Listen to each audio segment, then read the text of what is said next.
بسم الله والحمد لله والصلاة والسلام على رسول الله صلى الله عليه وسلم. السلام عليكم ورحمة الله وبركاته من قناتنا قناة يوميات مربي. بنجدد اللقاء مع حضراتكم في فيديو جديد.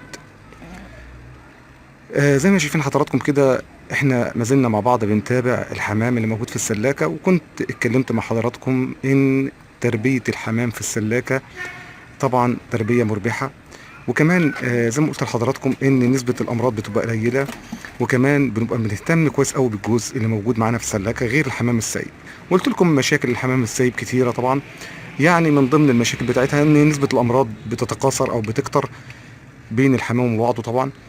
ولكن طبعا في السلاكة هنا بتقدر انت تسيطر على الموقف او المرض، وبعدين بيوضح معاك المرض بسهوله هنا. مجرد ما بتشوف زبده الحمام بتبقى انت عارف، وطبعا بتبقى انت عارف ان الجوز ده المصاب مثلا بالمرض او بتعب معين. فالحمد لله رب العالمين، زي ما انتم شايفين حضراتكم كده، هنا الجوز دوت ربنا كرمنا الحمد لله. طبعا اهم حاجه شرط الميه زي ما قلت لحضراتكم النظاف.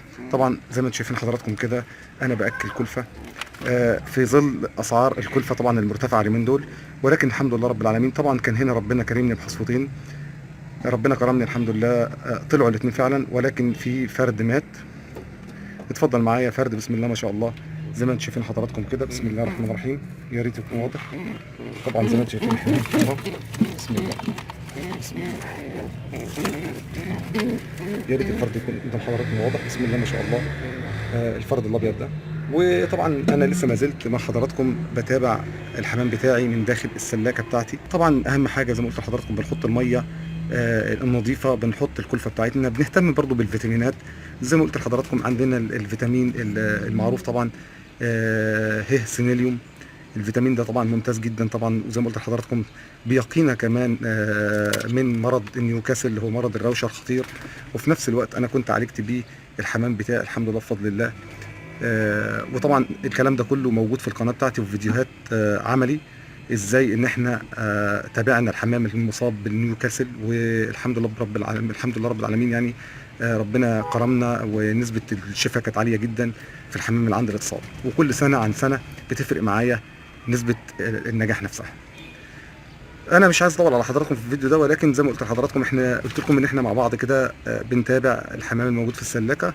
وان شاء الله باذن الله الفيديوهات اللي جايه تكون افضل بكتير، ونستفاد مع بعض في فيديوهاتنا. ولكن لاول مره بيدخل قناتنا قناه يوميات مربي، ينزل حالا دلوقتي يشترك في القناه عشان يبقى عضو موجود معانا في القناه، ويفعل زر التنبيهات زر الجرس عشان يصلك كل جديد من الفيديوهات اللي احنا بننزلها. اللايكات الجميله بتاعتكم اولا بتساعدني، ثانيا بترفع من شان الفيديو اللي حضراتكم بتتفرجوا عليه، وكمان بترفع من شان القناه توتال اللي هي قناتكم، اللي هي قناتكم قناه يوميات مربي. اشوفكم على خير، والسلام عليكم ورحمه الله وبركاته.